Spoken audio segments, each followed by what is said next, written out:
And we're back. I'm Nina Parker. I'm Louis Fertel. Are you sure? Yes. I don't know who I wanted to be in that moment. I liked it. Yeah. You went so fast through Nina Parker. You were in your E! Online You're bag. right. That's true. I was speedy today. Okay? Yeah. And we need to actually buckle up. Put your seatbelt on if I'm being speedy. Oh, okay. Because this week we are talking about Perez Hilton. Oh, which takes me back. I think we're about to go into a pop culture time machine today. Let me tell you something. I was on a plane yesterday and I watched Mona Lisa Smile, so I'm all ready for all 2000s culture. Let's go. You are ready. Yeah. I love that. We are also going to touch on Jools Lebron, the TikTok drama that's going on. And if you don't know who Jools Lebron is, Jools is the one that started the Very Demure. Yes. Okay. And there's a lot of internet speak about both of these topics, so we're going to jump into it. But we're also joined by the lovely Joel Kim Booster, who's a good friend of yours. He's arguably one of my greatest friends, and he is a two-time Emmy nominee, just like I am right now. And I want him to know that I'm coming for 3. Okay. And he better work fast. I've only been nominated once, so you guys, I got a little catching up to do. Yes, so seriously. I'm in the presence of greatness. Thank you. Thank you for saying that. First, let's talk about the trailer, though, of Robert Pattinson's new movie, Primetime. Okay. Have you seen this? Yeah. Yes. Well, speaking of 2000s culture. Now, first of all, I do think the trailer is really entertaining. It is. It's very dramatic. Mm-hmm. I also think it feels like an SNL parody of a trailer because you cannot tell me Chris Hansen from To Catch a Predator was this obsessed with ratings in a like diabolical. It reminds me of the movie Network from the 70s way. It feels very, very intense. And I think Robert Pattinson is up to the challenge of playing this character. He certainly has the accent down, as half the internet has noted. But I do think it is lightly overheated. Oh, yeah. I mean, I felt like that was on purpose. Yeah. It almost gave me a little mix of Ryan Murphy. Yeah. And camp value, basically. Definitely Nightcrawler. Nightcrawler and a little Ryan Murphy. Like, it's very, I felt like it was a little cheeky, which with the content that it's producing, I was like, this is a little strange, but I feel like the movie is more focused on Chris Harrison than it is the actual, like, To Catch a Predator content, right? Which is interesting because I've never focused on his psychology before. No. Like, I truly have thought of him like the host of The Amazing Race or something. Somebody who's just there to be like, you made it, or you didn't make it, or you're going to jail. I've never really thought of him independently from To Catch a Predator. And I also was shocked to find out that To Catch a Predator was only 2004 to 2008. I felt like it was longer, but maybe just because they repeated it so much. Yeah, and also it just has the one, sort of iconic scene where, the predator enters the room and gets caught. Right. And I just thought of that as like something that we had for years and years and years, like the Jerry Springer show or something. But you're right, it was a short window. And maybe because it was at such a formative time in our lives, it's imprinted on us and embedded deeper than other people. But if you were too young or there's a group of people who were just busy and working and didn't catch that like phase of To Catch a Predator, it really did catch the world by storm. Oh yeah, well it was part of that whole like 2000s reality TV thing where we started with things like Survivor in the real world, and as the decade wore on, we had to raise the stakes. Yep. And so we evolved from things like Cops, which were juicy enough, into now these are intense, literally primetime moments of confrontation. And it felt very like tabloid TV at its juiciest. So much so, and I think like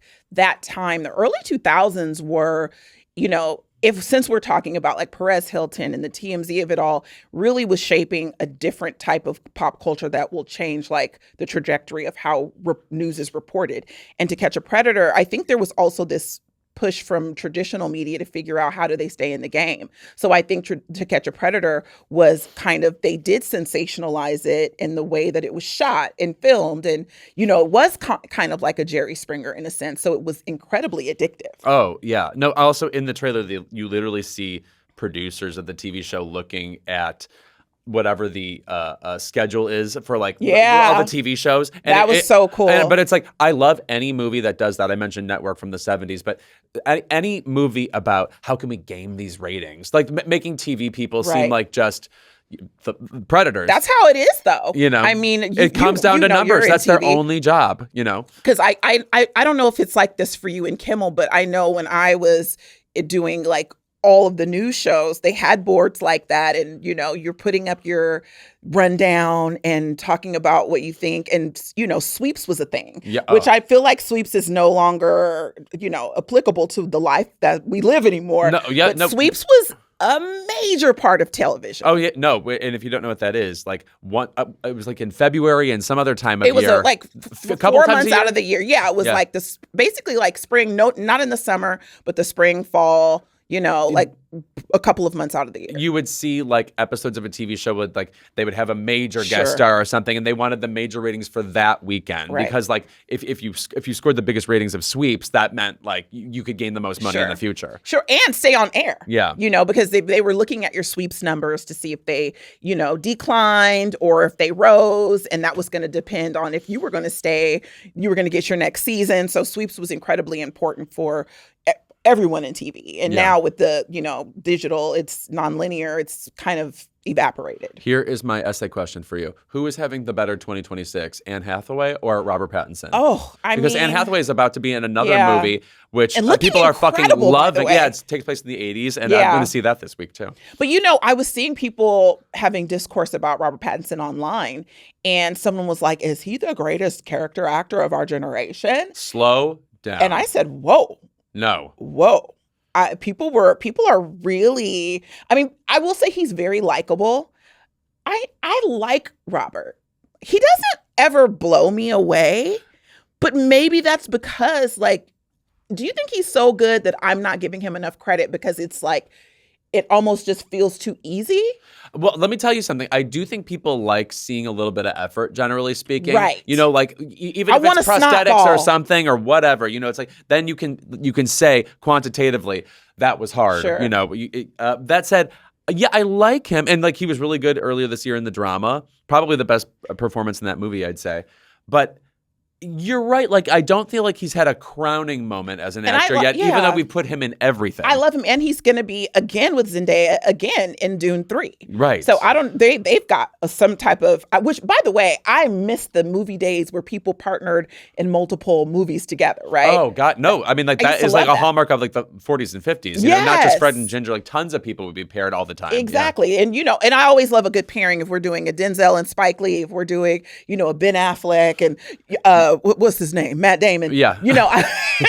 Oh boy, over there. But I like a pairing. So I was like, I wasn't expecting Zendaya and Robert Pattinson to be in so many films together, and they genuinely seem like they are good friends and like each other. Yeah. So I think that he's such a likable guy. So I would go see him. There are some actors where I'm like, if they're in it, I'm going to see it. And Robert is one of those people where I'm like, okay, I'll go see it for him. Yeah, I truly can't tell how this movie is going to be. I'm going to judge this year ultimately by what happens in the awards contention for both of these people, because I feel like Anne is likelier to get the nomination for The Odyssey than Robert, even though he was sort of the broadest character in the movie in a good way. But I'm curious what this movie does. I'm curious if it's a good movie. I can't tell from the trailer. But I think the curiosity is enough, right? Yeah. I think a good trailer makes you curious, because there are some trailers that I watch and I'm like, I don't care to see this. Yeah. Or I'm definitely watching this in my living room. Right. That I'm like, I'd be excited to go see this. So I think they did their job. Certainly. Speaking of Anne really quickly, she looks incredible. Oh, please. No, a goddess among us. And she's pregnant and, And she's like, I don't know, she's reached this level of her career where she's giving, like, I think there was a point in her career for me where it felt like she was trying too hard. I think most people think that. I do not think that, but yes. Yeah, I felt like that for a very long time. I used to just kind of feel like she was a little unrelatable. Like, I couldn't quite figure her out, but that has definitely worn off. She just is very like cool and chill and relaxed. And there has been this like silly rumor that her baby bump is fake.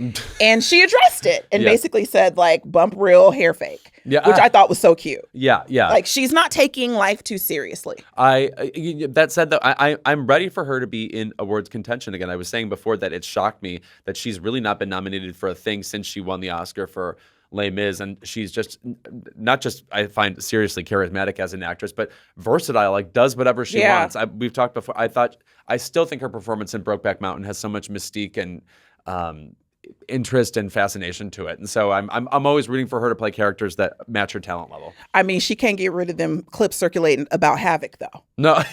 Right. One thing the internet gonna do is they gonna bring up them Havoc clips. If you have not seen it, Google Havoc. Right. Look it up on TikTok or on the socials, and you'll see what we mean. And then you can come back to us and let us know what you think. I won't say it on here, but it's if you've seen that movie, I don't even know what to say. But just maybe watch it. Right. No. Well, again, I don't think people even really know what it is anymore outside of the scenes that keeps circulating. And for some reason, I've seen it like 4 times. So anyway, we got a lot to get into. We're going to get into the very serious and bizarro Perez Hilton drama, and we're going to talk about just his legacy as a pop culture commentator. But before we go to break, I've got an important countdown to share with the politically active Keep It listeners out there. The midterm election is less than 100 days away. Oh, my God. And Democrats have to win back the House of Representatives to stop Donald Trump's agenda. Vote Save America has identified 12 of the most beatable Republicans up for re-election this year who are called the Crooked Dozen. Kicking out the Crooked Dozen is doable, but it's going to take all of us stepping up between now and Election Day. Vote Save America is here with practical actions you can take right now to help us win. Sign up at votesaveamerica.com to get all the tools you need to get ready to vote, volunteer, amplify good information, and most importantly, talk to the people in your life and get them to join you. It literally takes 2 seconds. Sign up at votesaveamerica.com. This message has been paid for by Vote Save America, votesaveamerica.com. It is not authorized by any candidate or candidates committee. Keep It is brought to you by Americans United for Separation of Church and State. 250 years into the American experiment, it's time for all of us to decide, what kind of a country do we want to be? The Founding Fathers got a lot of things wrong, but one thing they got right was knowing that church and state need to be kept separate. Christian nationalists are trying to destroy that history and take this country down a scary path. They're misusing government power to impose their beliefs, rewrite our history, and decide who belongs in America. We refuse to let that happen. Every single day, Americans United is fighting back and holding the line against Christian nationalism with everything we've got. AU has sued the Trump administration 7 times in the last year alone and 12 times since his second administration began. We've challenged government officials who use taxpayer resources to promote their religious beliefs. We're exposing abuses of power, defending public schools, and holding the government accountable when it violates the Constitution. But filing lawsuits, changing policy, and community advocacy don't happen on their own. They happen because people like you decide to be a part of the fight. If you're looking for an empowered community to join, take a look at what's going on with AU. Visit au.org/crooked to learn more and join the fight today. Keep It is brought to you by Quince. August is the perfect time to hit reset before the autumn rush begins. And honestly, I cannot think of a better place to start than your closet. That's why I love shopping at Quince. Quince is all about fewer, better pieces. Their clothes are made with premium materials, built to last, and designed to become the ones you reach for day after day. Quince specializes in everyday staples that work harder, like their ultra-soft organic cotton tees and premium Mongolian cashmere sweaters. They're versatile, timeless, and transition seamlessly from a casual workday to dinner out. If you're still hanging on to the same worn-out basics, Quince makes it easier to upgrade. They have premium denim and tailored chinos from just $60 with the kind of perfect fit, structure, and high-quality fabrics you'd expect from a luxury designer brand.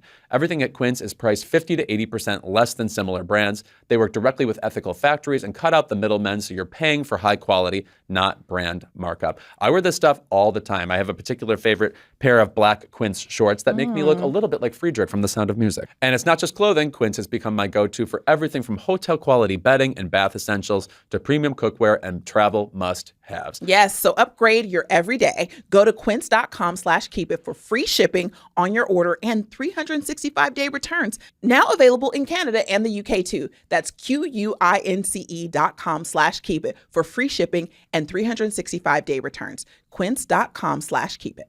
Blogger Perez Hilton was recently hospitalized after a disturbing, to say the least, TikTok live stream in which he appeared to harm himself. Emergency responders came to Perez's Miami home, where he's been living since earlier this year.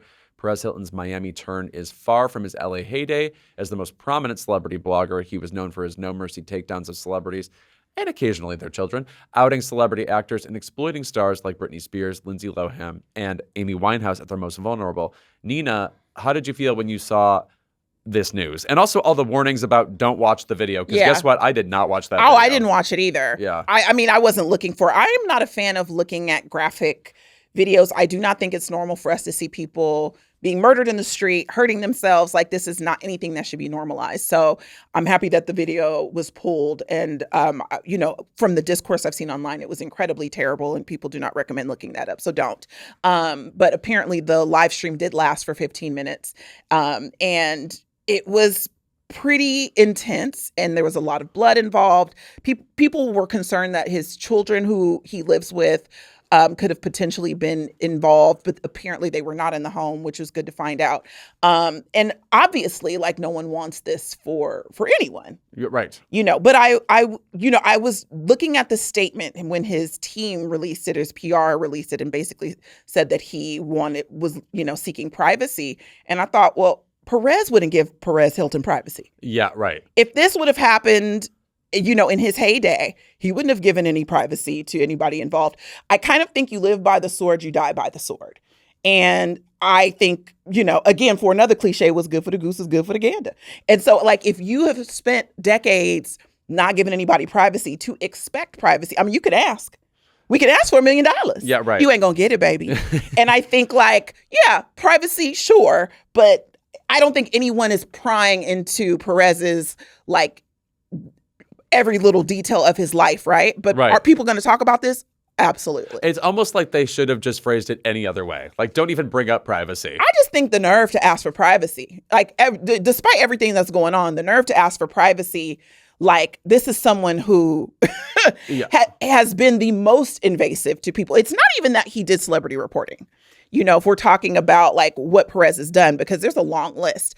But Perez, like, kind of infused himself. It's not like he just said, hey, Mariah Carey's on stage and I don't like her. Yeah. He would, like us. No, right. Like, I love Mariah Carey. Okay. Right, exactly. We talk about it, but to infuse yourself, to put yourself in it, to actually kind of make yourself the story, which is what Perez is known for doing, like texting people, sending stuff to people, like literally trying to infuse himself. That's kind of a different beast. And, we referenced Nightcrawler earlier, and there was like a version of that with Perez where he was like really in the threads of other people's lives in a way that a lot of people felt that he damaged them and have said that they would never forgive him. And I think, like, Lady Gaga has spoken about, like, him sending her pictures and saying her being in the hospital was karma. Like, it got really icky with him. It wasn't just, I don't like people and I'm commenting. Like, Wendy Williams would comment, but she didn't really involve herself in the threads of people's lives. Perez did. Right. No, I have to say, like, when I hear the name Perez Hilton, I almost get defensive because in the early 2000s, I feel like celebrity culture shifted in such a way, like it became so much less about, like, whatever, Richard Gere, Winona Ryder on the cover of People magazine and we care about them, to, like, this whole new brand of celebrity that really knew how to work paparazzi attention. And yet we treated them with the same sort of, like, newsy reverence. And we didn't have anybody in between who could cover celebrities and also appreciate celebrity culture, have his favorites, be outspoken, but also be critical of these people who are really working celebrity in a brand new way. You know what I mean? Like, to model, his name is, a pun on Perez Hilton, but, like, he was somebody who was good for that crop of celebrities, those people who were just, like, famous for no reason, where he could almost, like, kind of congratulate them for being good at being famous while also making fun of them a little bit. Right. It's like there was no irreverence in the space of celebrity coverage, and I really think he filled a niche in those times. Like, it was less journalism and more, like, initially, commentary. Right? But then it started to get, because I think with the era of TMZ, which I worked at, and, and I think, like, working for TMZ in like 2007 at the really beginning stages as a PA initially, and just kind of like coming into this space and being, it being new and having only like local news background and coming into this new world, moving to LA and seeing this new world of celebrity. And these are people who aren't treating celebrity in Hollywood with reverence, right? Yeah, they're like, fuck these people. Yeah, a little bit. Yeah. Not a little bit. And they're in public, no, and we can comment them. Yeah, it was a lot of it. And that was like what we were told was like, we're out to get them. Like, we are showing the real of celebrity. We're removing the curtain. And, it was anti-Hollywood. It was like, we're going to show what they eat, where they go to get burgers and talk about their divorce. And we're not going to report on a wedding. We're going to report only on the divorces. And like, I remember at TMZ being told, we don't cover weddings. We don't cover babies. Like, we don't cover that shit. We don't care. You're right. I don't think I've really ever seen a wedding on TMZ. You won't. Unless there was something that happened. Yeah, they was fighting at that wedding, but it was like, we were told, like, there was just no respect for what everybody else respected. They wanted to be the anti. They wanted to be like the emo kid. You know what I mean? Like where the Access Hollywoods and the Entertainment Tonight were basically serving up everything on a platter. They were going to the junkets. They were doing the fluff pieces. And I think there was a real need for that at the time. And then with the attention of it, it went dark. Like when I remember starting at TMZ, it was light. It was funny. It wasn't trying to like be a gotcha game. But the more views and attention they got, I think that's when I started to be like, oh, I gotta go because this is becoming mean.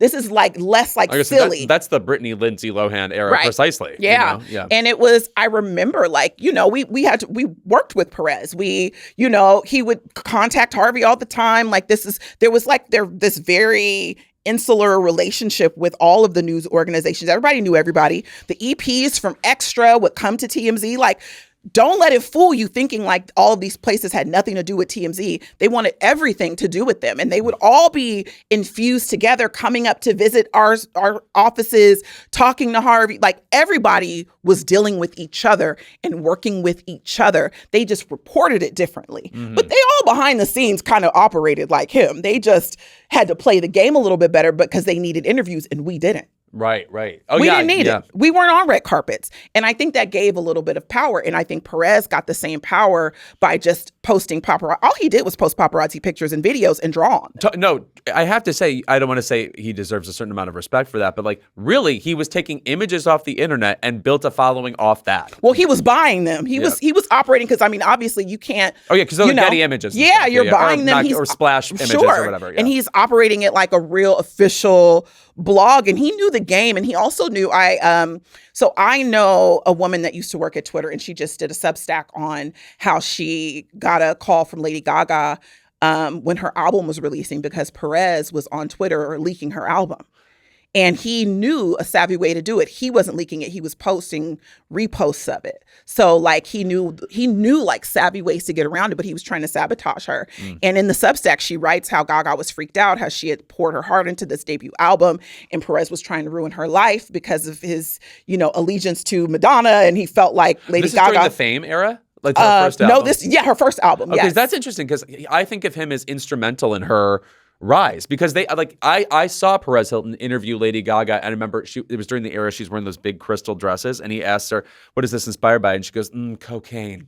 And it's like, wow, in that era, like Lady Gaga was very unfiltered and matching his layer of his version of being unfiltered. And also I thought that was another kind of underrated thing about him was he was kind of a tastemaker. He was somebody who was like, here's music that could be important or, like I'm celebrating not just Madonna, but like all these pop stars I really care about, and I had not seen that elsewhere in the media. And I thought Lady Gaga was a perfect celebrity for him to kind of ballyhoo because, like him, he both loved fame and made fun of fame. Well, I think also during that time, even people who hated someone still played the game. And I mean, we still do that in LA. But I think, she probably still participated because she, it's like the devil type of situation. But she, he has repeatedly like harassed her and other celebrities at their lowest moments. And he has a right to do that. But I think now, in hindsight, he's obviously said that he was addicted to attention and he really wanted attention and he was insecure, which I think is pretty clear. But it's like, what kind of sympathy is he afforded now that he is the headline? And this is the thing. I am not a go high type of girl. I'm not. Yeah. I'm very much like, I hold a grudge. You stepped on my foot in 1984, baby. I'm going to remember it. You know what I mean? Sure. And I come to my own conclusion, but I don't fault people who are like, fuck that guy. I don't care what he's going through.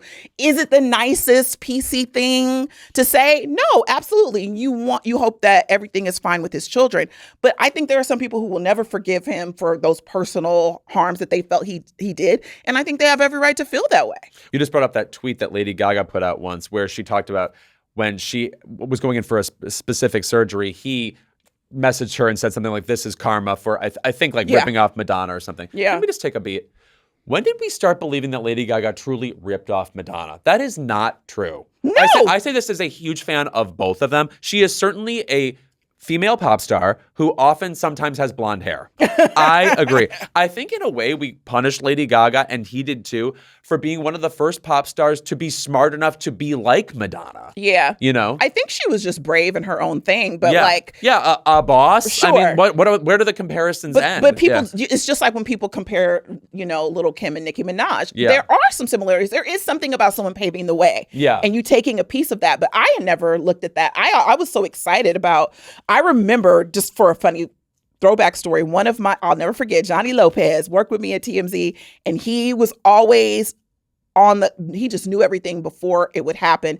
And he was like, this Lady Gaga, this is before she blew up. He was like, he was going to watch these small shows, and he was on a Southwest flight with her and her team. And he was like, oh, they're like on this Southwest flight. And he was pitching it, and TMZ did not give a shit. We were like, we don't know who she is. And he was like, they don't know, girl. Like, she's about to blow up. Like, he always knew before. And Perez was very similar in that way. Like, he was, both gay men, like, just like really kind of on the cusp of Hollywood before everybody knew. Right. And they were in the know. And Johnny was in the know. And he would always tell me, like, 2 years before, like, girl, watch what this happened. And he always just knew. I used to call him the Oracle. And Perez had very much that tastemaker, like you say, like, very like, I know what's going on. But he just really wielded his for evil.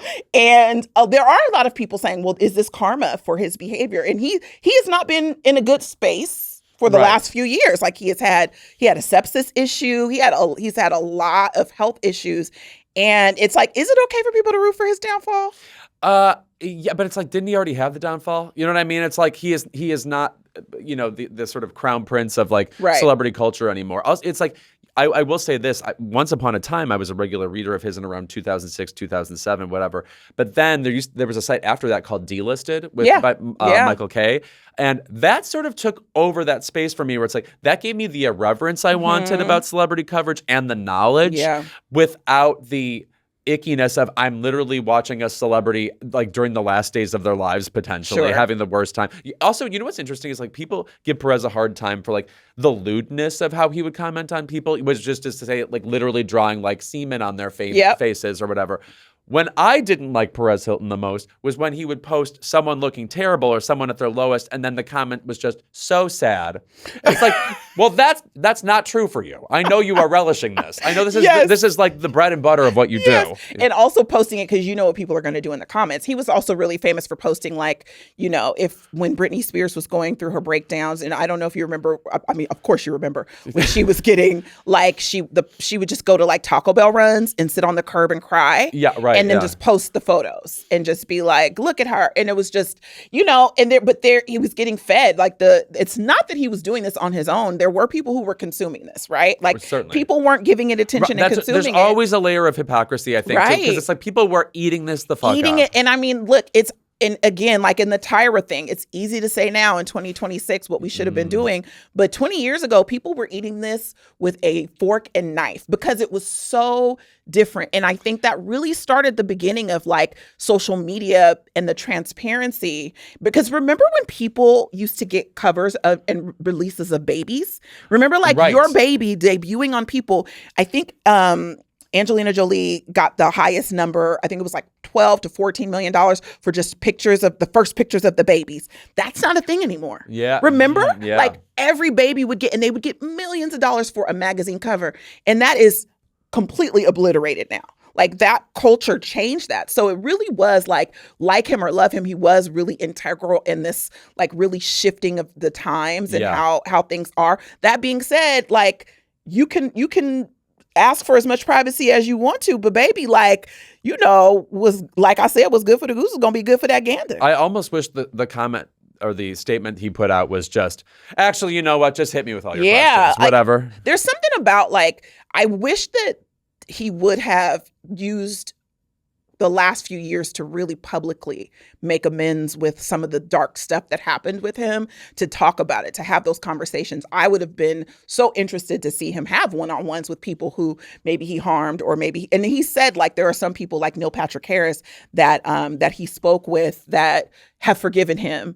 And then there are some other people who just won't return his calls. But, I think it's really graceful for people to be like, yeah, you did me really dirty, but like, fine, I forgive you. There are some people who are really forgiving. Yeah. Also, I had just forgotten like the layers of stories he would be involved with personally that he would be in the news for. You just brought up Neil Patrick Harris, the amount of like outing celebrities. Like I remember the Anderson Cooper saga of it all. I totally forgot about that. Pageant contestant Carrie Prejean, what she thought of gay marriage. And then she was like, it should be between a man and a woman. And then she lost. And then there was a backlash against him because like, was he judging her for being homophobic, whatever. You just forgot that he became the news. And I think someone like him is best when they are truly an outsider. Like, I think like the key to what he did was the authenticity. Yeah. And it's like a movie critic or something. Like Siskel and Ebert stayed like relevant, not just to me, I think the world, because they could be snotty and they weren't really, really trying to be celebrities themselves. It's so true. So I would go, when Wendy Williams had her show, I would go on often as she would do like an entertainment segment and they would have me on. And so I had a relationship with her, not like a close relationship, but a relationship.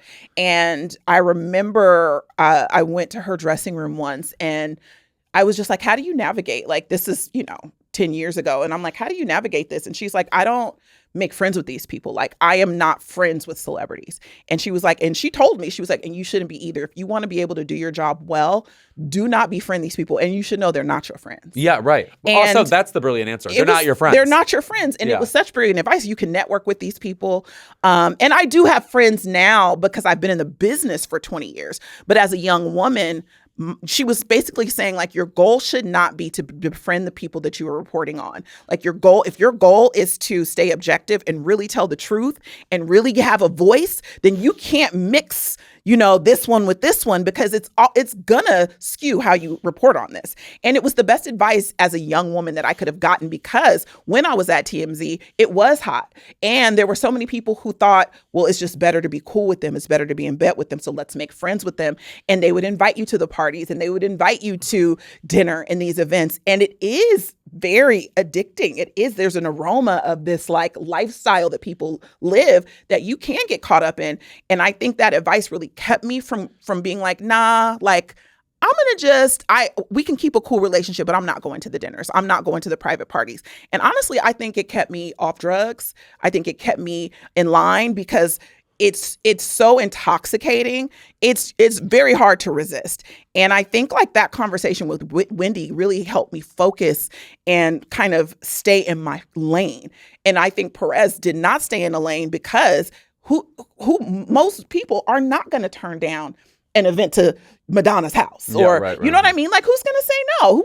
Everybody wants to be involved in that. Yeah. You know what's interesting though? And it is enticing, but like the times I'm like within the proximity of celebrity, like for instance, if I write for an award show and then I go to the party afterwards, there's something about being there where I'm like, I'm going to get out of here. Like, I'm not what this is for. It's so true. You do still feel on the outside. Yeah. Right. And it's just, I don't know how to explain this industry, but there's something just can get incestuous about it if there's a line and when you're on it and when you go over it. Yeah. And you've got to really be discerning about it because things go left really quickly. And people always say it's harder to make it in New York. LA is a tricky bitch. Yeah. And if you better keep your head on a swivel. Yeah. And it's flippant. And a lot of these relationships aren't real. And I think like you can really fool yourself into thinking like these people love me. They care about me. Leave that job, bitch. See what happens. See how many calls you get. I left TMZ. My phone was dry, baby. Yeah, right. And I was like, oh, what? I was on Instagram. Oh, these bitches is partying. They didn't call me. So it's a very quick like reality check. And it's so good to have people in your corner. And that is the whole key to having like your own tribe when you're in here. And so I look at someone like Perez, it was so early in the stages, he had no idea how to navigate this beast. But like, I'm not surprised. This is what happened. It's almost like a child star. Yeah. And also, I just feel like what he did as a blogger has now been diluted so much as in like everybody does it to a certain degree. Right. Now, like everybody's a commentator. Pictures are posted. But it wasn't happening back then. Yes, exactly. It's just like, it's something you can only monopolize for so long, literally until like maybe the year 2011. It's kind of like a cautionary tale for influencers now. Yeah. Because you get in, you get attention fast, you get money fast, you got brand deals. Like people think like Perez was this guy writing in his basement, but that's not what was happening. You just mentioned he was one of the judges for, Miss Teen USA or Miss America. Like, that was aired on NBC. Like, he really was infused in a lot of mainstream. He was doing guest appearances, popping in on as himself in movies and TV shows. Like, it wasn't like mainstream was ignoring him. He was actually a part of it. He became his own type of celebrity. Don't forget, will.i.am punched him in the face. Do you remember that? I when I was looking him up recently, I was like, wow, he feuded with the Black Eyed Peas. He did. Yes. Yeah. Mm-hmm. Like, will.i.am punched him. Yeah. And I think it was on video. And he was like, call 911. And my thing has always been. Yes, correct. Yes. I have always been, everything I say, I will say to your face. Because you're not going to catch me outside and be like, say what you said. I'm going to say it right to your face, 10 toes down. And that's why it has to be something of substance. You can't just be calling names, calling people fat, calling people ugly. First of all, it's lowbrow and it's low-hanging fruit, but also it means nothing. And when you see them, because you will, you got to be able to back up what you said. Now, if you got a DUI and I said you look crazy, I say that to your face. You know damn well you didn't need to be drinking and driving. Yeah, right, and what? And it's why I think I've never had any conflict with people in real life, because it's like you got to be able to have some type of integrity, even if it's reporting on their business. And there are some people who don't have a line. And all those people you see getting in trouble, getting sued, having issues, trouble follows them wherever they go. Yeah. Well, also, I think the thing with him, as you just pointed out, is he was also trying to mesh like celebrity journalism, but also wanted to be funny. Yeah. So it's like the mixture of those things. Like, again, being a comedian is not being friends with people. Right. And being also, famous. Yes, right. And also it's and like having a working relationship with publicists, which is obviously a huge part of what he did. That is not going to gel with being funny. No. You got to pick one, babe. Yeah, right. You got to pick one. It's secretly 4 different lanes, even though it seems like one. Well, we're kind of talking about this link between like Perez was kind of the first like blogger influencer, right? And I think now it's their social media influencers and they're becoming celebrities, or at least well known. I don't know if I'm calling influencers celebrities, but I think that's. I'm gatekeepy about that. Yeah, I think a lot of us are, but they're well known and that can't be disputed. So since we're talking about Perez, well, it reminds me of the Jools Lebron situation on TikTok. Yes. So you may know her for coining the phrase very demure, very mindful a few years back. And she's recently been stirring controversy for crowdfunding her dental work, and then lashed out at fans who told her to get a job. So her dental work was apparently to fix damage from years of addiction. So Jools said that when Very Demure happened, it was a lot of money and fame and brand deals and millions of followers quickly. And she didn't know how to kind of manage that, started abusing substances. It deteriorated her teeth. And, despite getting a lot of money on social media, saying that she owns an apartment building and has a G-Wagon, has now gone and asked for GoFundMe to help donate. Obviously, that wasn't met well. Yeah. People had issues asking for donations. What did you think about the whole situation? I sort of feel like people are welcome to criticize her and maybe should criticize that. At the same time, I can't see why she wouldn't just do it. Like, right. I'm like, go ahead, ask for it. It's like, you don't really have that much. I honestly, I've seen people ask for more for less. I don't know. Let me just say this. I grew up in the hood. Okay. I know a scammer when I see one. Oh, okay. Okay. I know, and there's no judgment. Yeah. But I know a scamming ass bitch when I see one. And listen, you're not gonna get money from me, but I respect the hustle. Sure. I respect the hustle. I respect a bitch trying to get money. Yeah. But you're not gonna get my pockets, boo-boo, because there's been too many conflicting things. There's been multiple GoFundMes. There have been changing of stories. In one video, Jools was saying that she had a G-Wagon. And then in this recent video, Jools denied ever having one. Not forgetting that the internet lives forever. Yeah. And this doesn't make Jools a bad person. If you want to ask your followers for money, you got 2 million? Yeah. You want to hit a lick? Go ahead and hit your lick, boo-boo. But you can't be mad when people judge you and say, like, come on. That being said, the real villain to me is the health industry. Oh, no, exactly. That's the villain. That's who y'all should be directing that energy at. You're going to do what you got to do. Influencers, I do not have a high moral standing and ground for influencer, right? No, yes. But like, I will say the average person can't afford dental care. The person with the 9-to-5, people were telling Jools to go get a job. Even if Jools got a job, that health insurance is covering what, 2 cleanings a year? Mm-hmm. I am in the middle of doing a tooth implant.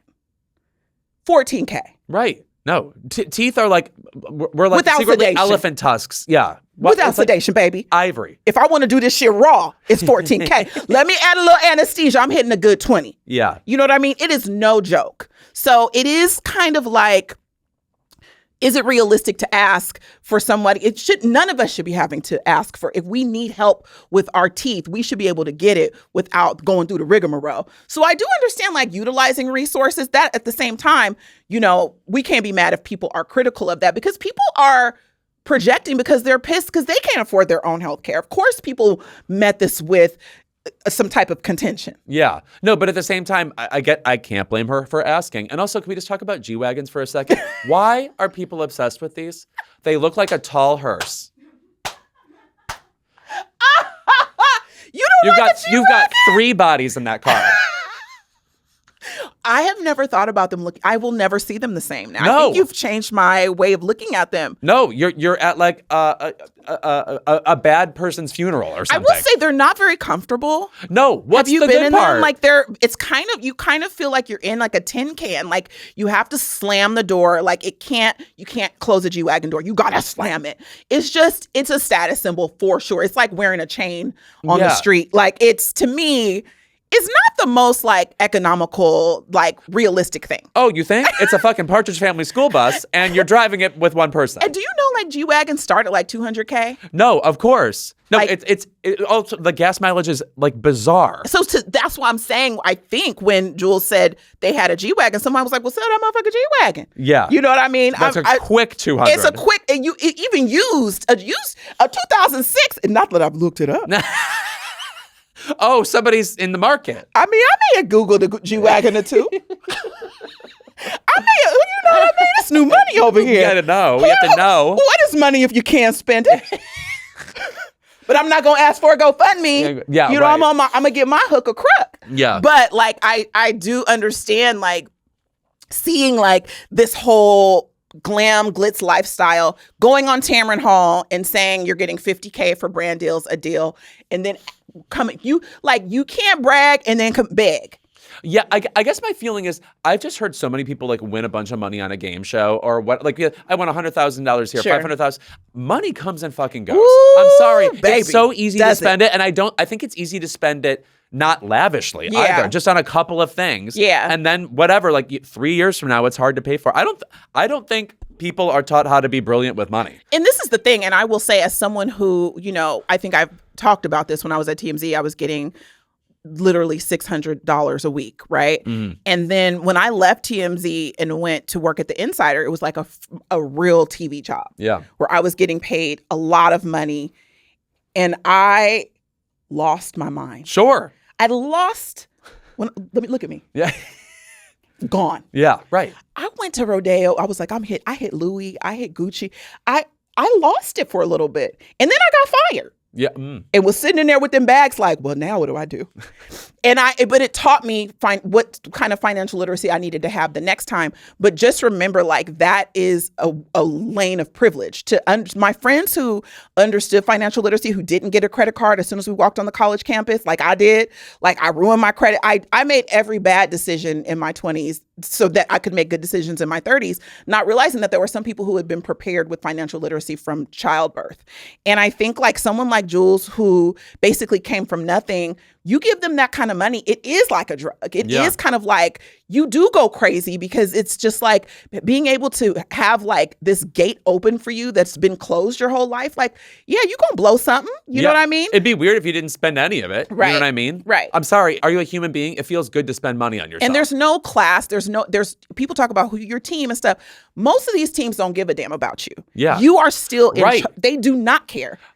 At all. I think people don't talk about this enough. Like when you are a celebrity or anybody and you hire a team of people, that's still just you relying on your own 1,000%. intuition to figure out if these people are the right people to work for you. Yeah. It's like a scary thing. I think people think you get a team and it's all these angels coming in that bless you and look out for you, and they're guardian angels. A lot of times they be devils. Right. And also they simply have to be paid. And and they want their coin, but you are a machine to a lot of these people. You are not a human being. Yeah. And in that sense, you're not getting any type of information on how to maintain this, how to prepare for retirement. None of that is happening. Mm-hmm. You know what I mean? It's just like when you go to college and they give you the syllabus. It's like, here's the syllabus. Nobody's going to tell you when to show up for this midterm. Nobody's going to tell you when to turn in your work. It's on you. And I think like people have no idea how difficult it is to maintain like a sense of self, a sense of self-worth, to be able to show up on time, to do your job, to maintain your pocketbooks.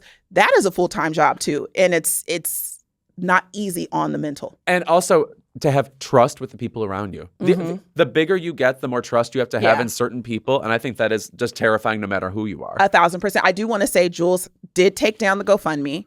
A dentist reached out, and Jools is still going to get the surgery through the dentist. Maybe it was just a ploy to get the attention of a dentist, a cosmetic dentist, which it worked. So it's a win-win. And the money, people who donated to the GoFundMe, the money was returned. So, at the end of the day, nobody was hurt by this. Jools can live their life. I think people will move on, and they will continue to be demure. One last thought. In retrospect, it is so funny that Perez Hilton had to beg Ellen DeGeneres for permission to be nicer to people. And Ellen was like, will you be nice? He was like, I'll do it. She's like, good. You're right. Meanwhile. We'll be right back. Yeah.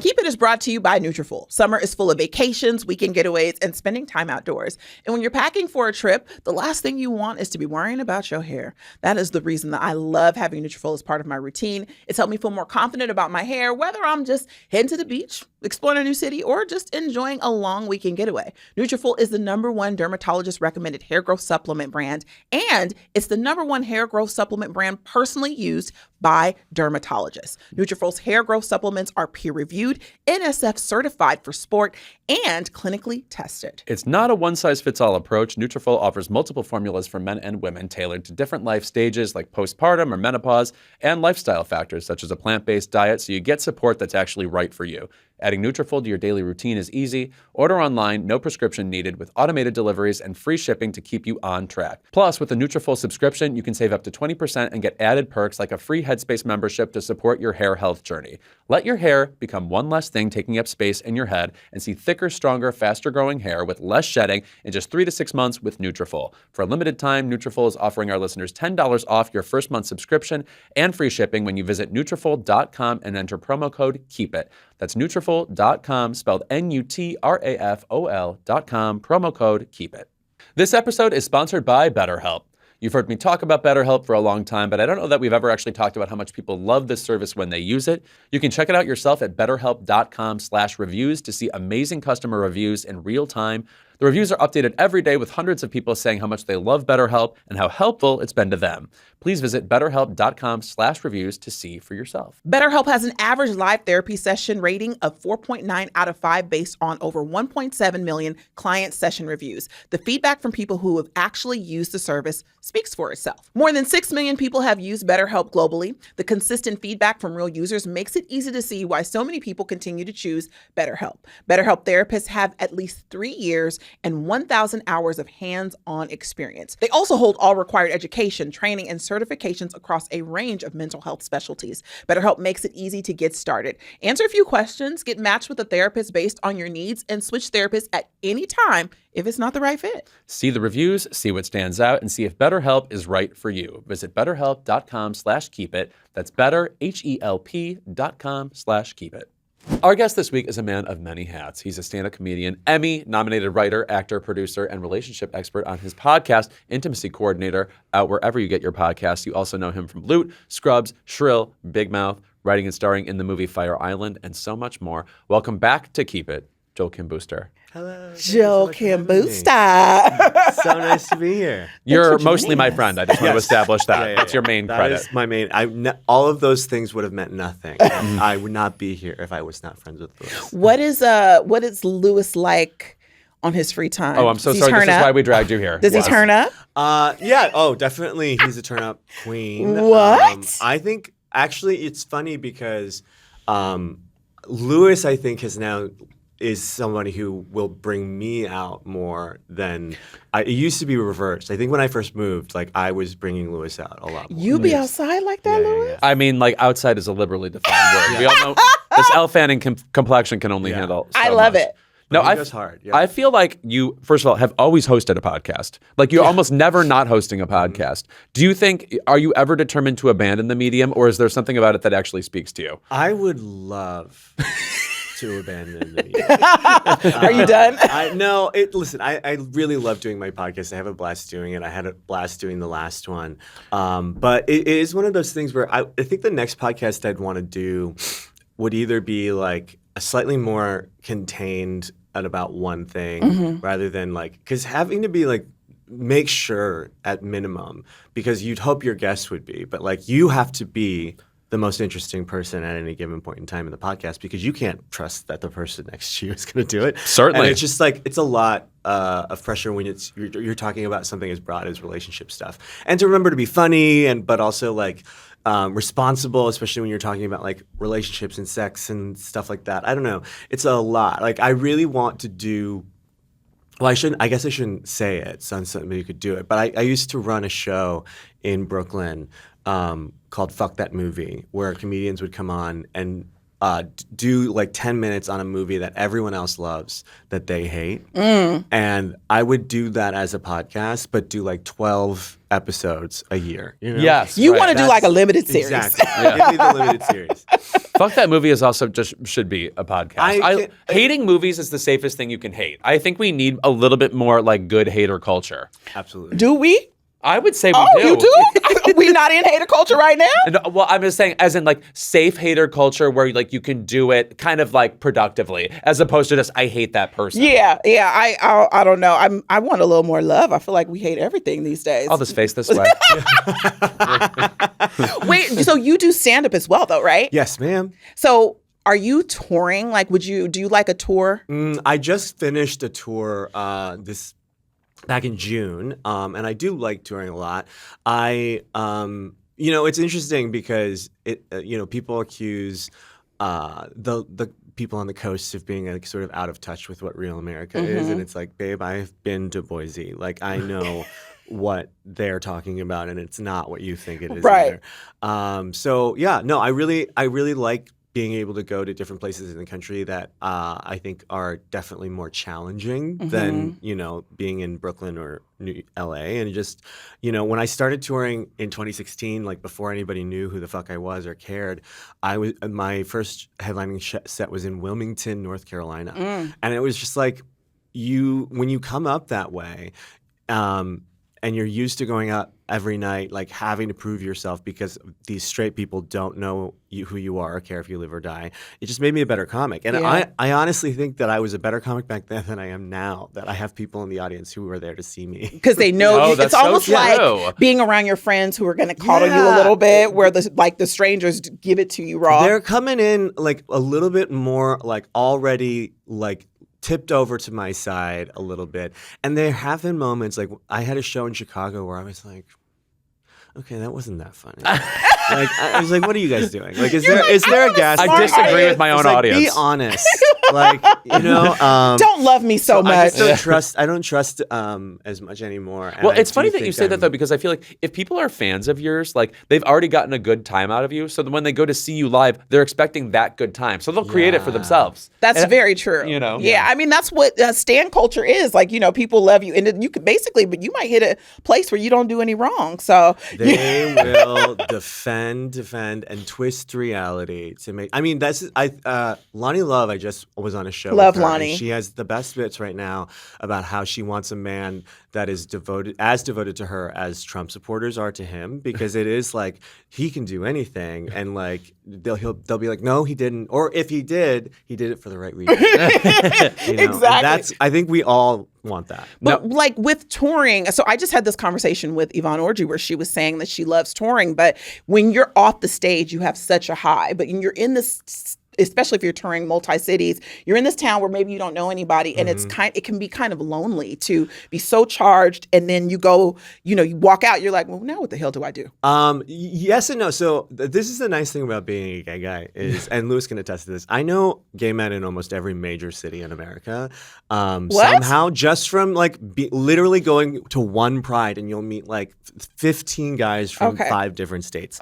Being gay is like Alcoholics Anonymous. There's a meeting in every city, and we all have the same enemy. What you mean in every city? Every holiday. It is crazy how many people I know who all over the world, and almost it's been a minute since I've toured to a city where I didn't know someone personally or have enough people there that like I've been set up on so many friend dates with people that are mutuals that have now turned into really great friends. Wow. And so it's not super lonely if I don't want it to be, but quite frankly, like I am. When I'm touring, it takes so much out of me to be on stage for an hour. I'm in the hotel, like watching Beat Bobby Flay. Like that is where that is like that's one of the best parts about touring for me is honestly like watching cable television in the hotel room. That's the only time I ever do it because why else would you any other time? And the things you discover. I want to say, by the way, that I forgot to think about you this way. You are a huge fan of like basic competitive reality TV more than maybe anybody else I know because you're the person who keeps me up to date on The Voice. You keep. I mean, like I feel like you'll watch a Shark Tank marathon. Not the same thing, but like all of those shows you're usually up on. I was recently showing Louis all of the best America's Got Talent clips. Right. Who is this person? But the thing is, here's what I'll say about America's Got Talent. And I know I was trying to sell you on this the other night, but America's Got Talent really is the closest thing we have to like a 70s variety show. Yes. You know, because there's so many things that are on that show that are great, that are incredible to watch, but there's no other place for them in the entertainment landscape. Like where else would you want to see a woman who has trained her dog to like dance with her? You know, there's just like because Netflix tried to do Star Search and that didn't work out. That was the weirdest judging panel of all time. Sarah Michelle Gellar. I was like, why is Sarah here? Yeah, I mean, like, not that I she's love not her. talented, Love but her, as a judge, I've never seen her in that Right, lane. yeah, and Jelly Roll, they don't need to meet. Jelly Roll? Yeah. Oh my gosh. The way that Jelly Roll has now been such a huge part of my life because I'm watching American Idol and these shows. Jelly Roll rules those shows. In fact, when does this come out? Tomorrow. Tomorrow? Okay, never mind. I know what you're going to say, the Family Feud thing. Yeah. But let's just say I was recently brought to my attention that Jelly Roll is one of the most famous male vocalists in the country right now, of all time. Yes. Of all time? Like, for all instance, time. if you for instance, asked 100 people, who is the best male vocalist of all time? And there was like a survey. Jelly Roll might appear on it somewhere below Frank Sinatra. Yeah. I want to leave. Yeah, that's how it's. I mean, like he also. I feel like I just got assaulted. He became a celebrity 2 years ago. Yeah. Yeah, nah. I reject this. Yeah, right. It's strange. Yeah, no. I don't understand it, but yeah, those are the type of characters that you become acquainted with really intimately when you're watching American Idol in 2026. Yeah, but just is not against your will. Like you like it. No, we like it. I mean, the thing is it is. You know, shows you don't watch. You know, like we've put it on while I'm like doing dishes or something like that. Is there a scripted show you love? Oh yeah, I mean we watch all of the shows that everybody watches right now. Like we're watching The Dragon Show. We're very much into the Game of Thrones, House of the Dragons right now. We are watching. What else are we watching? That's narrative. I gotta say, I'm barely watching anything. It's my job, allegedly. Yeah, it's hard to think about it though when because you can. I can feel like now I consume it, and then once I'm done, it's like I just finished 5 Star Weekend. Oh, me too. Yes. You did. Oh, yeah. I watched that and totally You started forgot. it. Yes, yeah. Started that. Okay. Yeah. What are your thoughts?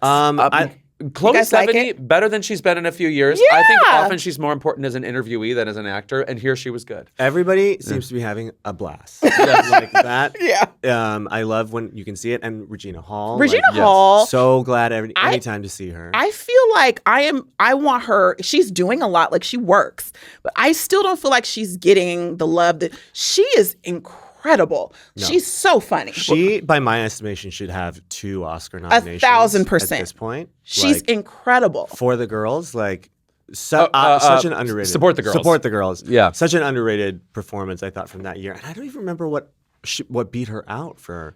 Yeah, it was just too like small a movie. It was I think. too small a movie, but it feels she's also one of those people who like so can do anything that you kind of can't pick the main thing she does, and I feel like that's hard for voters. She's such a good comedic actress, and in 5 Star Weekend, like you can see when she's just kind of ad-libbing and throwing stuff out there. But I feel like she never, even if she's the only Black woman in the space, there are some people where you're like, it feels like they plucked you in just to be the Black actress. But with her, everything always feels organic, and she doesn't lose who she is in those roles, where sometimes like the Blackness is secondary, but it's still front facing, but it's still like meshes well with everything else. And it's really hard to do that in an ensemble cast. And not only does she do it, but she bodies it. And you still feel like, if, for me, especially like as a Black woman watching, I'm like, okay, this is what I would say. Where sometimes you like, Black people don't do that. You know what I mean? Yeah. And so it's just kind of like, there's some realness about her, and just the comedy. I want her to do stand-up. Speaking to the realness, I think some of her best work in the last few years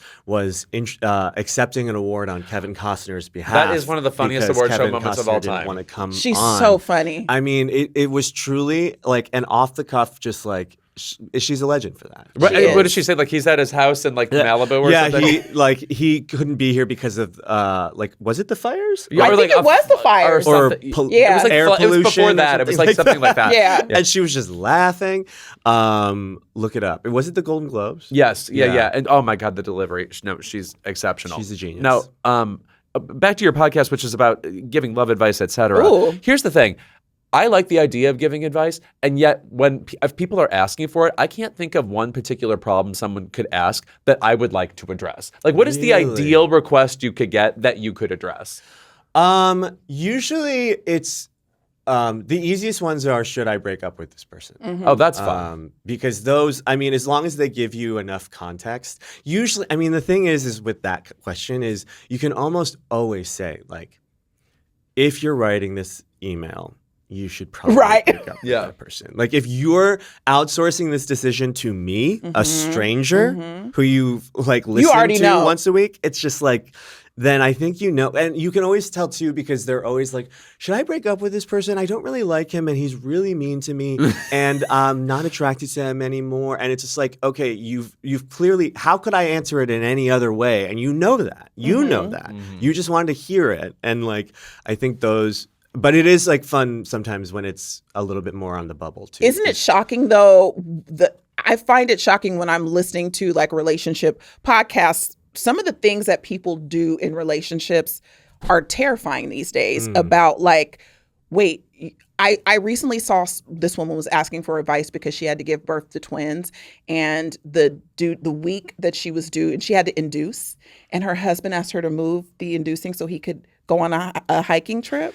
And she was like, should I leave? And I was like, I will help you pack. Like, I'm shocked to see like the state of some of the relationships. Like, has anything shocked you where someone's asking for advice and you're like, I cannot believe this happened to another human being? I mean, honestly, it is always kind of has always been the level to which a woman will accept certain kinds of behavior from their male partner in order women to, specifically. Yeah, I think that men are very, quick to cut and run over. Like, if they're not feeling it, the second they're not feeling it, they're done, and they'll find an excuse, no matter how small. And I often will get like, or hear stories from comics on the show or from listeners of like the insane things that the men in their lives will do to them.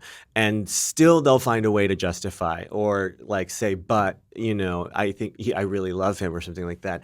And it's just like, it speaks to, I think, like how bad it is, the dating pool for straight women right now. That it's bad. And you know, it's so interesting. And I think I was one of those women at one point, but it's so interesting now when you find a level of peace, you're like, why would I ever trade this just to say I have some? It's so crazy what people will kind of deal with to say I have a partner, but also this world kind of sets you up to make you seem like you're worthless without one. So it is interesting kind of place to be. Well, and I think it's made worse even right now because after hearing so many stories over the last couple of years too, it is so clear the divide between young men and young women politically is getting wider and wider because these guys are getting so like red-pilled by the manosphere and getting more and more conservative, and all the women, their peers, are getting more and more progressive as time goes on. And the most common thing when we do our segments on bad dates and people who can't find love is these women cannot find a man who they're attracted to that also, you know, doesn't believe red meat can cure diabetes. You know, it's just like that is, and quite frankly, it is honestly like they're looking for a certain looking kind of guy, but all of the guys that look like the guy they want are also Joe Rogan, acolytes. Lewis and I were just talking about this because Lewis Loving Joe Rogan. Okay, yes. I tried to bypass that. I wasn't going to bleep that. But no, we were just talking about height requirements when we sat down. Yes. So Lewis was like, well, I didn't realize height was such a big deal to women. Like it is. And I have this debate with my girlfriends. I used to be a heightist. And now I'm like, you know what? Like, I love a short king. I could say, dated some short kings. Mm-hmm. And now I'm like, I really do just want like someone that I get along with, that respects me. Like that is going to trump any kind of height. But I do have girlfriends who will not waver. And I'm actually talking, this is like I have an extended like 10 minutes on this topic in particular in my set right now. And I truly believe that like gay guys, certainly there are moments where there's discrimination against shorter gay men. But I think by and large, we understand the prizes that we have in some of these short kings. Certainly. Because in my experience, every guy who's 5'7" and below is jacked and he has a gigantic penis. Yep, like right. it's God's balancing the scales by giving and taking away at the same time. And that hasn't been my experience. But I just think I beg to differ. It is a wild thing. Some of the ways I've heard my female friends talk about short men that have hit them up on a dating profile or something like that, and I'm like, wow. I was like, you really hate them. Have you guys seen the show Pop the Balloon? Have you seen the clips of that? Yeah. And it's probably like the most shallow dating show I've ever seen. Right? Terrifying. Like you can't even say hello, and they're just like, ah! And it's mainly most of the people on there. For the women, it's height. Almost right. It trumps career. It's. That was the lesson of that movie Materialist, I thought. Yeah. I do think it is. We've gone too far. We've given tall men too much power in society. I would say. I agree. There's definitely something rotten going on up there. But I do think, like, I had a friend who was explaining why she was so adamantly against dating a guy who was shorter than her. And she just said very plainly, Joel, I deserve to feel small. And I was like, okay, I can't argue with that. No, I have to concur with that. I mean, like, here's the thing. I didn't think I cared at all. One time I was with like a shorter guy and I walked into a store and I caught a glimpse of us in the surveillance camera. Honey, it looked like Ellen Ripley and Alien and Newt. Stop. Okay. I was like this person's caretaker. I will say, shout out. Again, I don't think I care about whether or not someone is short or tall. Hooked up with somebody who was short once, and I realized he started out in the bed, and as I came into the house and he was already there. So smart. I can't tell if you're 6'5" or whatever. Oh, yeah, horizontally. It's almost already horizontal. Well, that's hilarious. And so my husband is 6'2", and I'm 5'9". Oh, how does it feel to be God's favorite? It's really, it's insane. But I remember talking to him early in our relationship when we were dating, and we were talking about how we had been in so many of the same gay vacation locales the same weekends, and I was like, oh, it's insane we never spoke on one of the apps, like on Grindr or something like that. And without missing a beat, he was just like, oh, well, you would have been filtered out. Oh. And I was like, oh, excuse me? And he's like, you are shorter than my filters would have been set. I wouldn't have seen. So as a tall man, he wanted a tall. He wanted a tall man. He was only looking for tall men, and he made a massive exception. No, I love that. I'm just trying to think. Like, I do have girlfriends who are like, no, I'm not gonna waver because they ain't gonna be shit anyway. So, I do have girlfriends who are like, I tried to date an ugly dude and he cheated too. So I might as well get what I want. That's the thing, though, that I'm amazed by. And I cannot, it's just so sad to me. So often, I will have girlfriends who will be like, oh, he's not attractive and he doesn't have a job and he is kind of mean to me, but he's 6'5", and it's just like, what is going on? Date a tree. Really is crazy. No, and then on the flip side, I have so many girlfriends that are like dating these guys who are absolute dog shit, and then they're like, but he's nice to me, and I'm like, that the bar is on the ground. It is in hell. If that's what you have to clear for you, I was like, that should be the bare minimum is that he's nice to you. It's so true. I think I definitely am going to be listening for more advice because we definitely need it. Because it's the straights we struggling over here. I don't know. It's hell. If I had the bandwidth, I would worry about you people. Yeah, I think it's the curse of choice. There's too many of you. Yes, right. You know? Yeah, it really has made things easier that there are less of us. No, they can live in places like Madison. You just got to be out in the wild. I am a big believer of like the apps are starting to feel too much like video games and it doesn't feel like there's a real person. I do find like being out in the wild and having those connections and meeting people, having eye contact is just, it just hits different. Totally. I was just saying this to a friend yesterday. My advice and my rule when I was on them, and I'm a big believer of this. Meet face to face within 24 hours. 24? No. Here's the thing. You should only be chatting long enough to figure out that this person is not going to murder you, and then you need to meet immediately, because the longer you wait, the more you chat with this person, the more opportunity you have to build up in your mind your version of who this person is.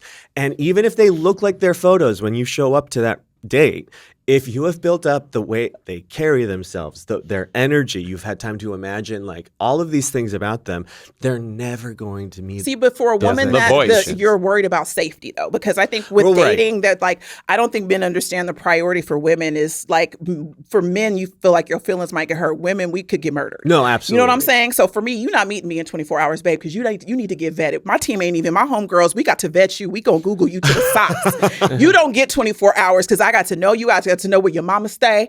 Because you're not kidnapping me and you're not kidnapping my homegirl. We send each other texts on like the location. Yes. So I think like, I think in theory that's good advice, but I do think like a safety concern is real.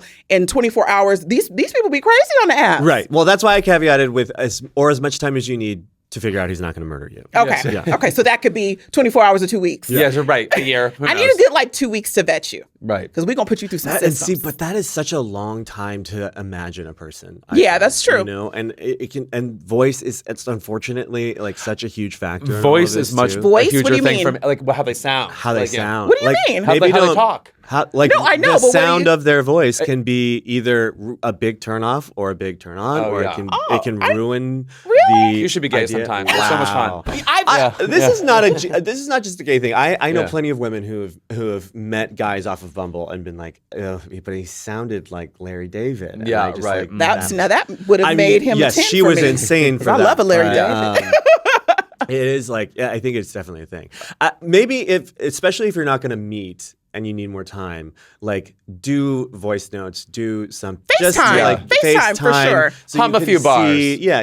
FaceTime in 24 hours I could do. Yeah. I would do that. Also, that sure. says so much, like how they communicate. You're gonna know pretty quickly on a FaceTime, like you could tell. I mean, I think it's pretty instant. Like you're like, oh, there's no vibe here. Yeah. Okay, well, now I need to listen to this podcast and also be on it. So no, you ready. are. And I am going to be on it. This is me pimping my own intro. I can't wait to listen because I'm gonna soak in all the advice and send it to all my friends. Yeah, and it's not just advice too. I mean, we talk about there's like certain episodes we have that are like topical. Like we had an episode with all my guests were bisexual, and we talked about that experience dating. I talked to two clowns. Two clowns? About they're all over LA now. Yeah. What? About how they bring their clowning into the bedroom. Wait, pardon me. Yeah. Is clowning? Clowning. Is that like a furry? Like it's like is that what they call it? I think it's one of those things where not every furry is a clown, but no. What are you, Aesop? You can be. I think you can be. I think you can be both, but no, I don't think all furries are clowns by any means. But I think you can definitely be both if you wanted to be. Right.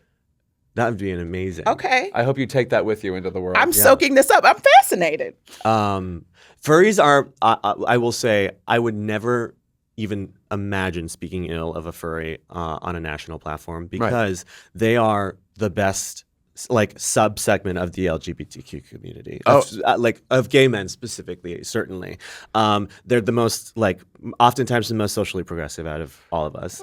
They are hacking the government in furry hacking collectives. What? They're the best. They're the ones who are, I truly, if I had to put any of the subgroups within gay men in charge, I would put a furry in charge. Well, excuse me, we work in comedy. Anybody who commits to a bit, I respect. Yeah, no, totally. Yeah. Listen, I feel like my world has been opened up. Yes, thank you for that, Joel Kim Booster, and thank you for being here today.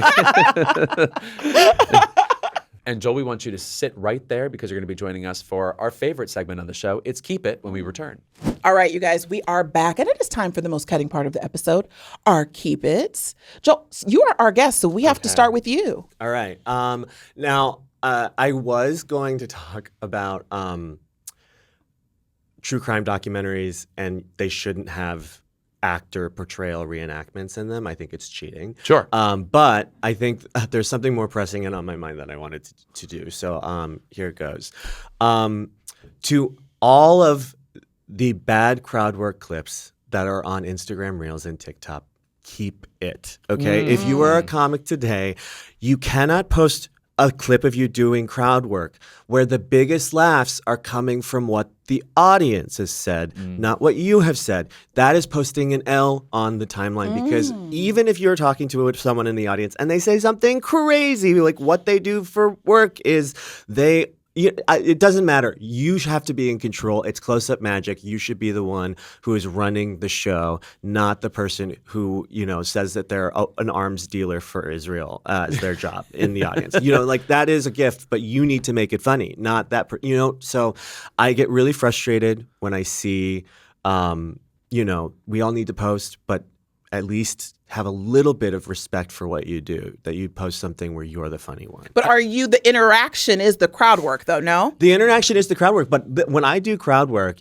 anytime, if they say I say where are you from? And they say, wherever they're from, the laugh line is what I respond to what they're saying. Got it.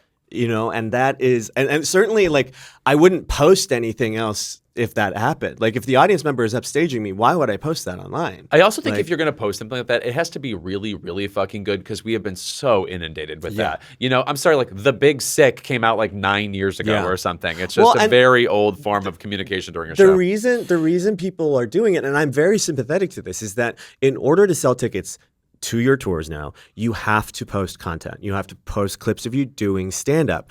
And a lot of comics, especially younger comics, don't have enough material to burn it on an Instagram reel. Right. And then, everybody's heard the joke and you don't want to, you can't put it on a late night set or your don't tell set or whatever.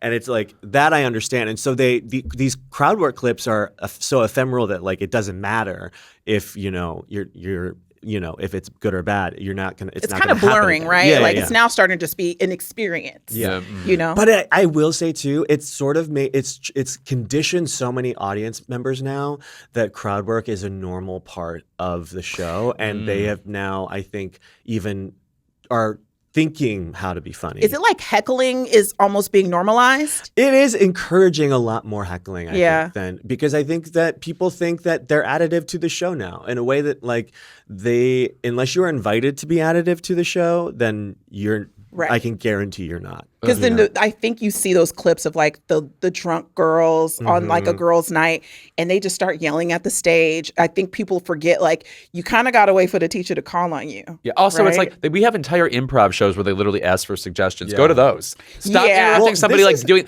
stand-up comedy. I'm sorry, is the blues of comedy.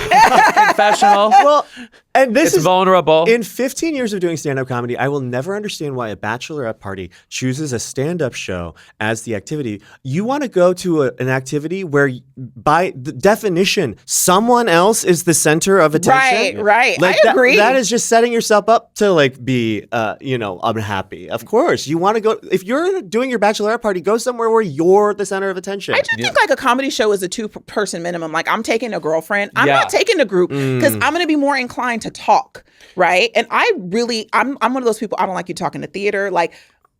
This is not a participation thing, girl. This is not their thing. And also people trying to get attention from someone on the stage is also weird. Even if they don't talk, there's people who are really trying to get the comedian's attention. That's annoying too. Oh God, no, absolutely. Yeah. No, people are gross.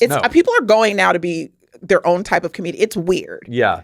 Social media has it's changed somehow it. Related in a parallel way to people who have to film every concert they're at too. It's this isn't about you. What are you doing? Yeah. Or you go on their stories and you just hear them screaming. You don't hear the person singing at all. Liz, I can defend to some degree taking some concert footage on your phone. What I cannot defend is taking fireworks footage on their sure. phone. These people who are videotaping the fireworks display, what are you doing? Oh, you talking to me? Have you ever scrolled past a video of fireworks on Instagram and said, "Oh, I better pause here. Better get this. I'm sure this will capture it." Let me tell you, ain't a firework my phone ain't seen that I didn't capture. You do a firework now, watch me put my phone out. Also, I don't know why. I've never thought about it. The idea of commenting on them like, good one. What? Like, what's the takeaway? Someone's like, that's beautiful. Yeah. But you know who doesn't like a picture? The moon. Oh, Have you ever tried to take a beautiful picture? It's beautiful. Let me take a picture. And it just looks like a little dot. The moon is not photogenic. That bitch she does not like a photo. No. And honestly, like, it's not very... it doesn't look great when you're on it either. Like I all these pictures and this footage from the moon, it's like we went there for what? Right. Like it does look a little dusty. Yeah, right. You know? Like you walk around. You're kind of like, okay, we've seen it. Yeah, no. Everything is the same. You know, it's just we're very unimpressed by space. No. Yeah, exactly. Nina, what the hell is your keep it this week? I've been thinking about this, and I saw a recent interview with Samantha Morton, who played Cersei in The Odyssey. Yes, fabulous actress. And she was talking about how she hasn't worked in a year. And when she was like, yeah, I haven't worked in a year. And she was basically saying that I understand because I'm 49. And I was like, wait a minute now. Excuse me? And in the same headline, I saw that Richard Gere, who was in his, mid-70s, isn't in a new, romantic movie, and his love interest is, I believe, like 28. And that is actually part of the plot. So she is supposed to be a younger woman. But it is interesting to me that there are these men who are heartthrobs and actively working until their 80s, and women are considered like dried up, and you have to be like a character actor in the 40s because it can't be like a love interest. It's very rarely that we see that. And even when it's a man in his 40s, usually his wife is a lot younger. And it's frustrating to me to feel like, for whatever reason, I'm thinking we have grown out of this. And we were talking about Anne Hathaway earlier, and there are some actresses who stay working steadily. But when we talk about these actresses who are less well known, it's so incredibly hard for them. And most of them have to try to pivot, right? We see a lot of actresses start to pivot. And back in the day, it used to be from films to TV. And now it's even less than that. But it just, for me, I'm like, keep it to this structure that people are still following in Hollywood, that leading ladies can only be like, there's still an age cutoff. And I think Samantha will work because of her work in The Odyssey, and people will gravitate to that. But having to work with Christopher Nolan to get a job, it's crazy. Oh, no, also, I think people underestimate, like in my dream world, people like Samantha Morton, I feel like I'm going to go to Wikipedia, and it turns out they've been on a show on Stars for 6 seasons that I just haven't seen, and they have been working. But I think you'd be surprised how many people just aren't working, even after an Oscar nomination. 1,000%. Look back the past couple of years. Like, have you seen some of these people since? Like, it's surprising. And people have to literally disappear and wait to age into becoming a mother now. Yeah. Because You're Rachel so right. McAdams is a perfect example of this, where she had one of the best careers of the early aughts, and then suddenly we didn't see her post Spotlight. What was she in? So true. Until I think she aged into a part where she was ready to start playing moms. And that's a decision too that I've talked to a lot of my friends who are actresses, that it's when you take that first job as a mother, you have made the decision to cross the Rubicon, and there is no going back. You are not going to play a young 20-something again. You are a mom now in the eyes of Hollywood. I was thinking and that. it sucks that that's sort of you have to just make that kind of decision, because I don't think it's the same for men who decide to play dads. It's not at all. And they can be action stars. I mean, how old is Tom Cruise? And he's still running on buildings. Right. And I would love to, the movie that's out right now on, The Besties, or yeah. Ride or Die. Yes. We have Ride or Die, where there are two women who are, it's an action comedy, which is great. But there's not enough of that. And it's very very far few in between. So and there was a while in Hollywood too, I remember, where it was everyone is always saying there's no good parts for women in their 40s, but it's because Jennifer Lawrence was playing all of them. But it is, and this is my one big defense of Real Housewives. I will say this, and I know people get mad when I say this, and I know it's not the same as seeing some of these brilliant actresses who aren't able to work, but that is one of the only spaces in media where you are watching and that is interested in the lives of women in their late 40s and early 50s. Oh yeah, Bechtel test the house down. I mean, It's like, that's a great point. True. And yes, it's maybe not like the best depiction, or like, the one that you want to see. But like, I do think that it has made people curious about the interior lives of women in that age range that we have previously sort of, cast off and said, you're too old to be interested. And I think like how it initially starts with a show like Housewives is it's meant to show their lives and their relationships with their kids and their husbands and the divorces and what car they drive. And I will say I do like that people are interested in that and just not. And also, like, I feel like they almost resist too young of a woman on Real Housewives. I do not. There's a Real Housewife named Kelsey now who's 2 years younger than me. And that, I was not prepared for a housewife named Kelsey. Okay. I want them in their 50s at least. Yeah. And and dating and living still the having life. sex and a failed business. Exactly. Exactly. Yes, we got to expand this horizon. And if it starts in reality, it starts to leak out in other places. So I do love that. That's a great point. I unfortunately think the best thing about the Kardashians is they began the reality space of there's no men on this show. Right. Right. It's like this is about women and we're talking to each other. Yeah. So that's the last time I'll say something like that. Moving on. I was going to say we need to let that breathe, baby. Sorry. Not you over here standing for the Kardashians. Speaking of actors of a certain age, my keep it goes to this new profile of Brad Pitt that's in Esquire, written by Ryan D'Agostino. Now, here's the thing. I actually really enjoyed reading this, which is to say, I love the old school, like Rolling Stone type celebrity profile we used to get, where it's just a journalist interviewing somebody, and they put down every physical detail that's happening in the room as some sort of clue to the majesty of the celebrity. Where it's like, they're drinking a this, they're eating a salad with the this. He opened up the cheese. Yes, I'm sorry. I love that shit. Why is that exciting? It felt nostalgic to you. Yes, so I love that. That said, reading about Brad Pitt just fills me with a sense of dread. Just like the weird way in which we've gathered knowledge about his relationship to his family. He obviously doesn't speak to Angelina Jolie, but his kids certainly do not speak to him. They removed the word Pitt from their names, etc. That is mentioned in this article, and it's brought up for a second, but then it moves right along to Brad Pitt commenting on the World Cup, which is on a screen right behind them or something. The entire article, I was expecting to get some sort of, I don't know about a confrontation, but more in-depth a conversation about that part of his life. And at the end of it, I just felt like, why did I just read about Brad Pitt this way? It wasn't productive enough. I felt like it was a waste of time. Yeah. I felt like it was a wasted read. Because I just feel like these days, again, you're right. It was nostalgic. It felt like a piece from 2010. Yeah. But I left with nothing other than some great photos. Yeah. But I just was like, you're not going to talk about this? It's like, honestly, it makes Brad Pitt almost seem more bone-chilling to me, because 1,000%. The type of guy that is so charming to everyone else and saves it for his family, that is the scariest type of person. I agree. The turn it on, turn it off person. Yeah, and if there hasn't been a moment to address this would have been it. And to say like he had suicide ideation because of family stuff, I was like, you mean in the airplane where there was an investigation? I think it had to be a federal investigation of abuse, and you're just calling it family stuff? That's crazy. Yeah, right.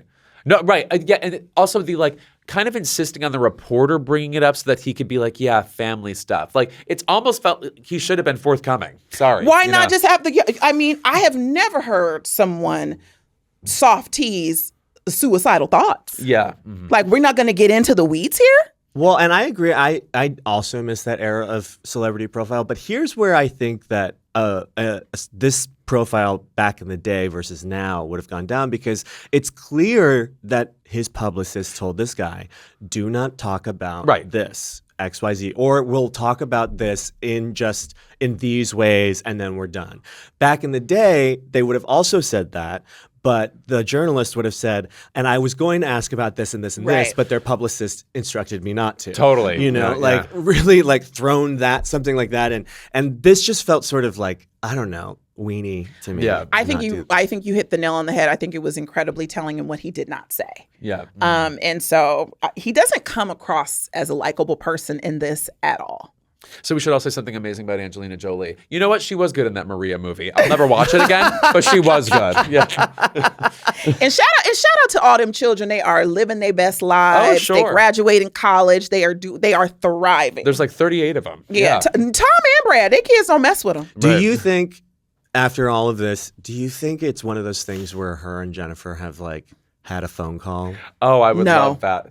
Talk about a you'd 5-star weekend. Yeah, exactly. You'd love to imagine it, but I doubt it. I think Jennifer gonna walk right on past like she don't know her. She's gonna sip the smart water and walk on by. Yeah, you talk about Frosty. That smart water might get thrown somewhere. They're both on the same Emirates flight. I actually hope they don't. I think like this is one of the last beefs from the 2000s that can just stay. Yeah, that would be lovely. We don't need just closure. One little thing. Yeah. We need something that's nostalgic. Also, Angelina, be funny again. Remember when she did Girl Interrupted? Oh, she had so many lines. Anyway, Joe Kim Booster, thank you for being here. Oh, you were the best. New podcast intimacy coordinator. Listen to me on it, but listen to specifically him on it. And hey, Nina, we did another episode. We did, and it was fantastic. Normally we just sign off, but it's like he's here. So you got to do something formal for company. Okay, yeah, right. Welcome and goodbye. We will see you next week on an all-new Keep It. Bye. Keep It is a Crooked Media production. Our show is produced by Caroline Reston, Kelsey Gante, Kendra James, Lindsay Gomez, and me, Louis Vertel. Our team includes Matt DeGroat, Rachel Gajewski, Delon Villanueva, Claudia Shang, Mia Kalman, Jay Banks, Charlotte Landis, and Jordan Cantor. Our staff is proudly unionized with the Writers Guild of America East.